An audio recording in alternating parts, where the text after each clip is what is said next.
اب ماہ شوال کی جو تیسری فضیلت ہے اس کی طرف آتے ہیں۔ اس فضیلت سے تو شوال کو باقاعدہ شوال شریف بنا دیا۔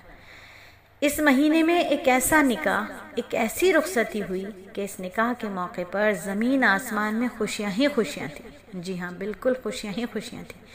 ایسا نکاح نہ پہلے کبھی ہوا، نہ قیامت تک آئندہ کبھی ہوگا۔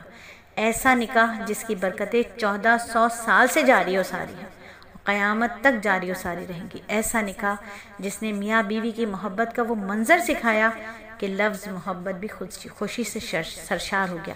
ایسا نکاح جس نے علم کے دریاؤں کو، روحانیت کے چشموں کو پورے عالم میں جاری کر دیا۔ ایسا نکاح جس نے امت مسلمہ کو ایک عظیم امی جان دے دی، جنہیں امی امی کہتے وقت مغفرت کی امید ہونے لگتی ہے۔ جی ہاں، رسول اقدس آقا محمد مدنی صلی اللہ علیہ وآلہ وسلم کا نکاح مبارک ام المومنین سیدہ عائشہ صدیقہ رضی اللہ تعالی عنہا سے اسی شوال کے مہینے میں ہوا تھا۔ یہ نکاح رخصتی بھی اسی مہینے میں ہوئی۔ جب لوگ کہتے ہیں کہ شوال کے مہینے میں نکاح کرنے والی دلہنوں کا نصیب کم ہوتا ہے، تو اما عائشہ فرماتی میرا نکاح شوال میں ہوا، رخصتی بھی شوال میں ہوئی۔ تمام ازواج مطہرات میں مجھ سے زیادہ کس کو حضرت آقا مدنی صلی اللہ علیہ وآلہ وسلم کا قرب ملا؟ سبحان اللہ و بحمدہ، سبحان اللہ عظیم۔ بات دل میں بیٹھ گئی ہوگی کہ کوئی دن منحوس نہیں، کوئی ہفتہ منحوس نہیں، کوئی مہینہ منحوس نہیں۔ نحوست جب بھی آتی ہے خود ہمارے اندر سے آتی ہے۔ مسلمان ہو کر فجر کی نماز قضا کر دی، اب نحوست آگے، خواہ دن جمعے کا ہی کیوں نہ ہو۔ نحوست بھی ایسی زوردار کہ اللہ تعالیٰ کی پناہ۔ فجر کی نماز مومن کے ایمان کا پہلا امتحان ہوتا ہے، ٹیسٹ ہوتی ہے۔ اس لیے فجر کو وقت پر اہتمام سے ادا کرنے والوں کو احباب الرحمن، اللہ تعالیٰ کے دوست کا لقب دیا جاتا ہے۔ یہ وہ لوگ ہیں جنہوں نے دن کا آغاز میں ہی اپنے مومن ہونے کا بہترین ثبوت پیش کر دیا، تو اب اللہ تعالیٰ کی طرف سے ان پر رحمت اور امان کی بوچھاڑ ہوتی ہے۔ ایسے لوگوں کے لیے خاص فرشتے اتارے جاتے ہیں جو ان کے ساتھ ساتھ چلتے ہیں، اور اللہ تعالیٰ کی طرف سے امن اور امان کی ضمانت دے دی جاتی ہے۔ تو شوال کے مہینے کو عرب لوگ جو تھے وہ اپنے بعض نقصان دہ علوم کی وجہ سے منحوس سمجھتے تھے۔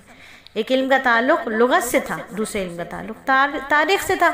شوال میں کبھی طاعون کا مرض آیا تھا جو عربوں کی بستیاں اجاڑ گیا تھا۔ کچھ پنڈتوں نے ان تاریخوں کو پکا دبا لیا اور شوال کی نحوست کا پرچار کر دیا، جبکہ لغت میں بھی شوال کے معنی زائل ہونے یا کم ہونے کے آتے ہیں۔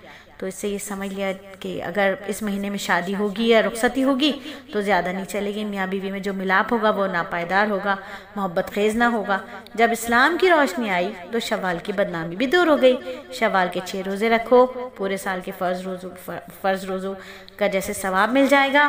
اور شوال میں اما عائشہ اور نبی صلی اللہ علیہ وآلہ وسلم کا نکاح مبارک بھی ہوا۔ تو شوال تو بہت ہی بابرکت مہینہ ہے، اپنے بچوں کی شادی کیجئے شوال میں۔ اور طریقہ کون سا ہو؟ جیسے اما عائشہ کے نبی صلی اللہ علیہ وسلم کی رخصتی ہوئی، نکاح ہوا، ایسے ہی کیجئے، کیونکہ وہاں پر بی بی فاطمہ حضرت علی کی طرح شادی کیجئے جس طرح ان کی شادی ہوئی۔ بیٹی والوں پر کم سے کم بوجھ، بالکل سادگی کے ساتھ مسجد کا نکاح، بغیر جہیز، بغیر بارات کی شادی۔ اپنی بیٹی کو خود اپنے گھر سے رخصت کیجئے، باپ جا کے خود اپنے بیٹی کو اس کے شوہر کے ہاتھ میں اس کا ہاتھ دے کر آئیں، تو دیکھیے پھر انشاءاللہ ہمارے بچے بھی وہاں پر بی بی فاطمہ کے ساتھ کھڑے ہوں گے۔ برکتوں والی شادی کیجئے، برکتوں والی شادی کیجئے۔ نکاح کو سلیس بنائیں، آسان بنائیں اور زنا کو مشکل بنائیں۔